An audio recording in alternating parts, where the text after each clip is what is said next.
Oi pessoal, eu sou Alessandro e esse vídeo já deu para ver pelo título, pela thumbnail, é um daqueles nos quais eu elaboro listas. Essas listas estão ficando tradicionais aqui no Ministério dos Quadrinhos. Eu tento fazer listas que não sejam só os melhores quadrinhos. Estou fazendo até algumas listas por autor, já fiz uma do Byrne, vou fazer uma, já está até pronto o roteiro, uma do Wade.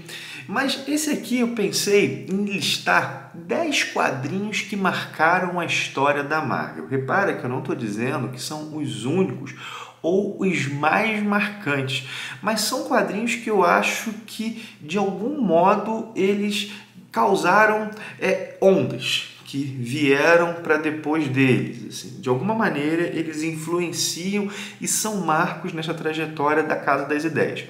Nessa lista eu evitei origens, é claro, porque senão aí a gente podia pegar quase tudo da década de 60, né? Primeira aparição do Quarteto, quer dizer, primeira origem do Quarteto Fantástico, Amazing Spider-Man 1, Amazing Fantasy 15. Eu evitei esses, né? Tem uma exceção aqui, mas é de um quadrinho que vem mais pra frente, então eu evitei essas origens. Mas são marcos. Vamos ver se você concorda comigo que esses são marcos, se você discorda, mas eu já digo que existem muitos outros. Inclusive eu convido você a colocar nos comentários quais histórias que você acha que são marcos na Casa das Ideias. Repare, não são as histórias que você mais gosta. Aqui eu não estou listando histórias que eu mais gosto, embora várias delas eu gosto bastante.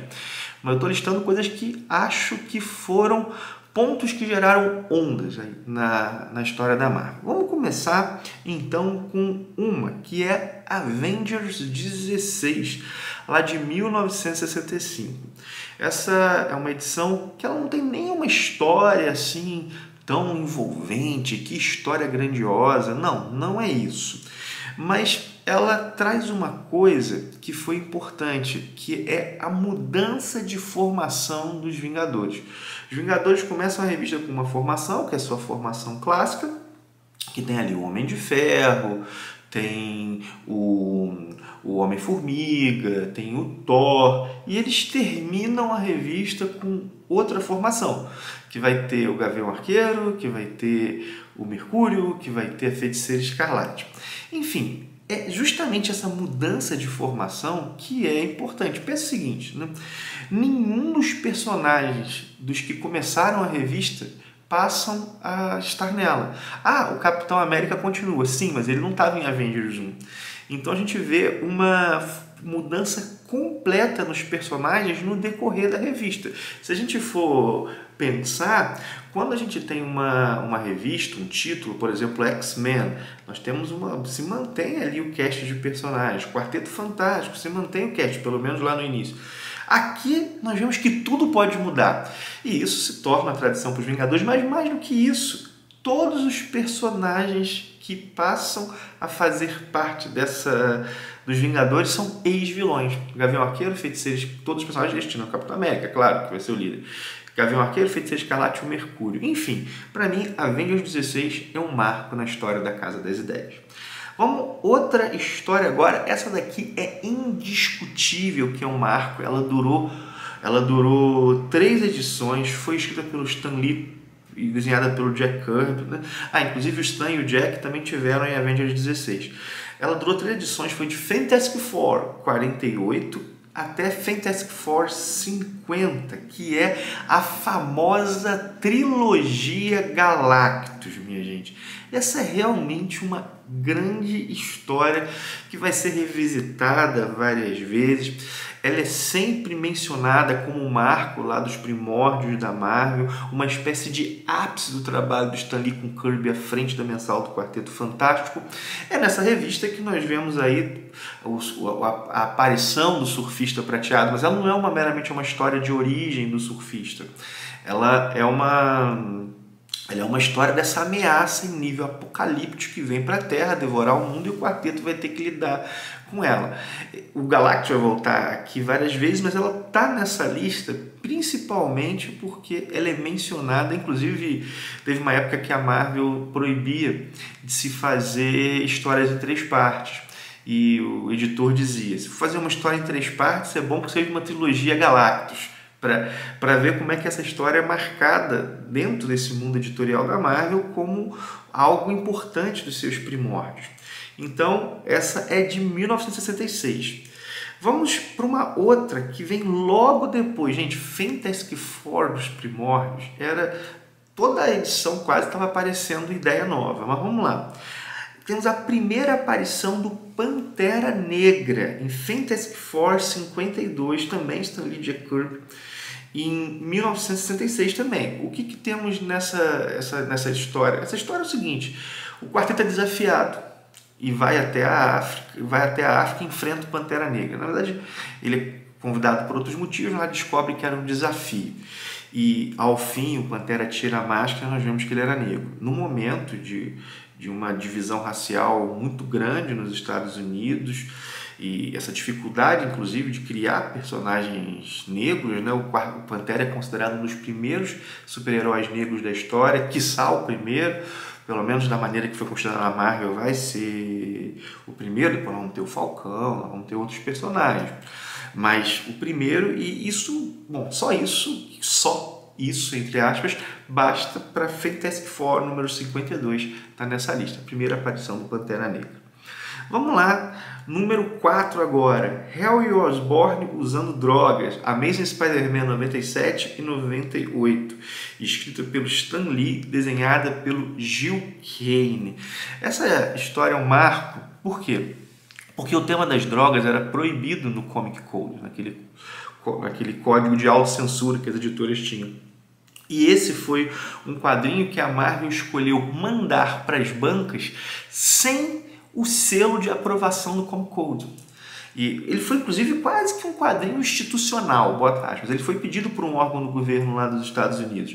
Só que, mesmo assim, a censura bateria. Só que o Stan Lee acreditou que a função pedagógica, vamos dizer assim, fora, que também teria um apelo de vendas, valeria. Então, o primeiro quadrinho da Marvel, aí, depois que o Comic Code é colocado, bom, desde seu primórdio, né, desde seu começo. Quando eu falo primórdio, eu falo Fantastic Four. Fantastic Four 1. Reparem que não tem nenhuma história que vem lá da década de 30, né? Na Time ainda. Mas, bom, desde Fantastic Four 1, é o primeiro quadrinho desse universo de super-heróis de Marvel que não tem o selo do Comic Code Authority. Vamos para um outro que também é do Homem-Aranha, que é a morte da Gwen Stacy, ou da Gwen Stacy, Amazing Spider-Man 121, 122, uma das histórias mais memoráveis da trajetória da Marvel. É uma história na qual nós vemos o herói fracassando, e justamente quem fracassa é o Homem-Aranha em salvar a sua namorada, que morre pelas mãos do Duende Verde. A gente, na verdade, é até mais radical, né? Quando ele lança a teia, parece que ela morreu pelo impacto de a teia ter segurado o pescoço dela, quebrou, tem aquela onomatopeia lá, aquele snap. Mas, enfim, né?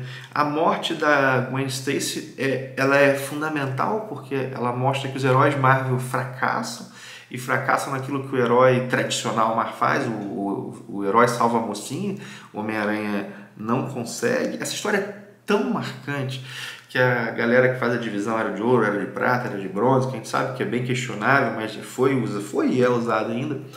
A galera que faz essa divisão, muitas pessoas botam a morte da Gwen Stacy como fim da Era de Prata dos quadrinhos.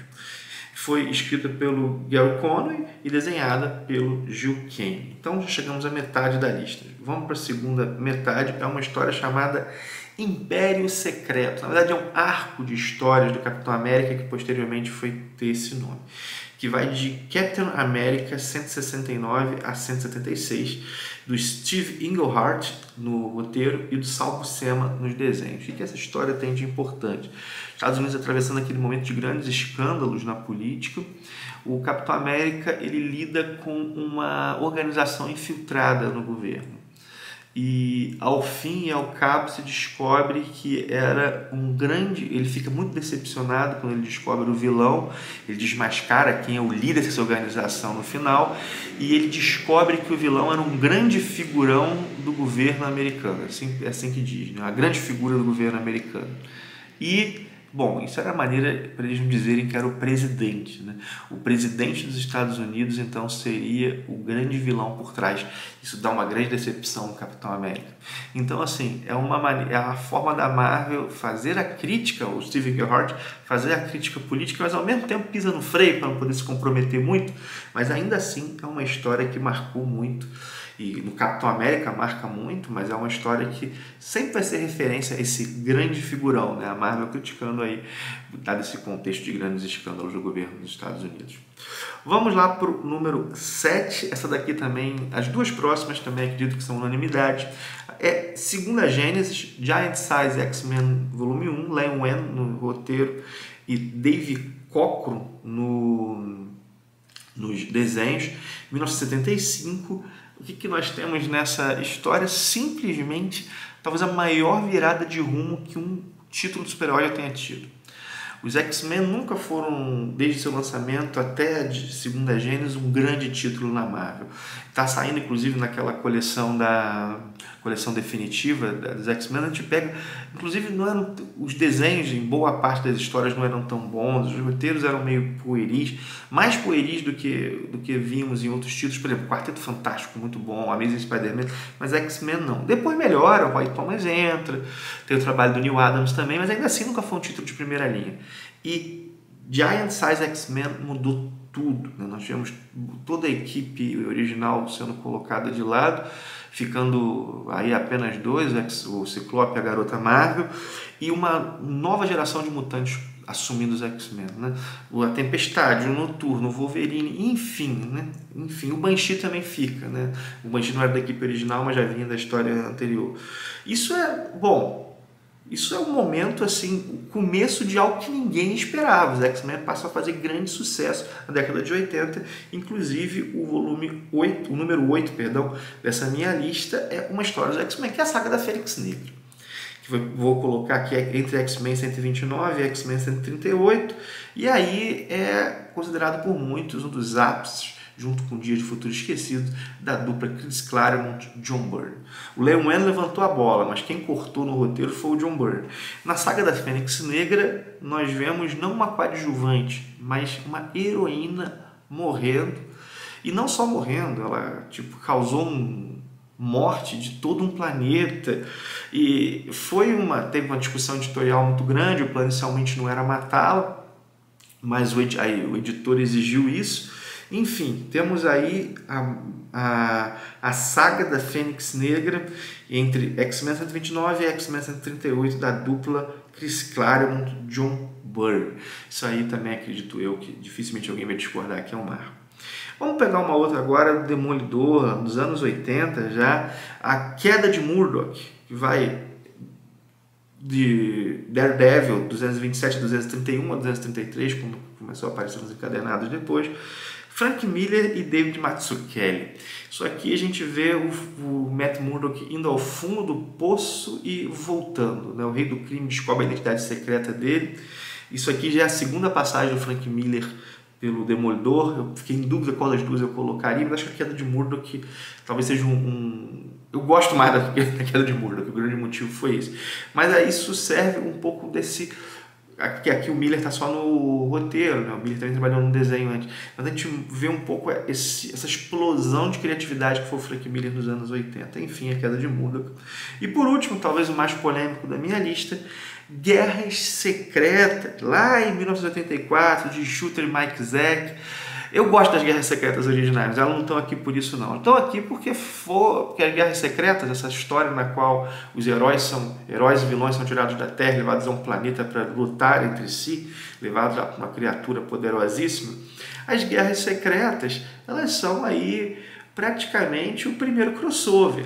Nós tivemos histórias anteriores, teve lá o Torneio de Campeões, mas com essa magnitude, vão ter a Crise das Terras DC logo depois, mas com essa magnitude, buscando ter efeitos nas revistas mensais, isso depois se torna um modelo. Não dá para dizer que Guerras Secretas não lança uma tendência, porque lança. Então, Guerras Secretas. Então aí, 10 quadrinhos que para mim marcaram a trajetória da Marvel.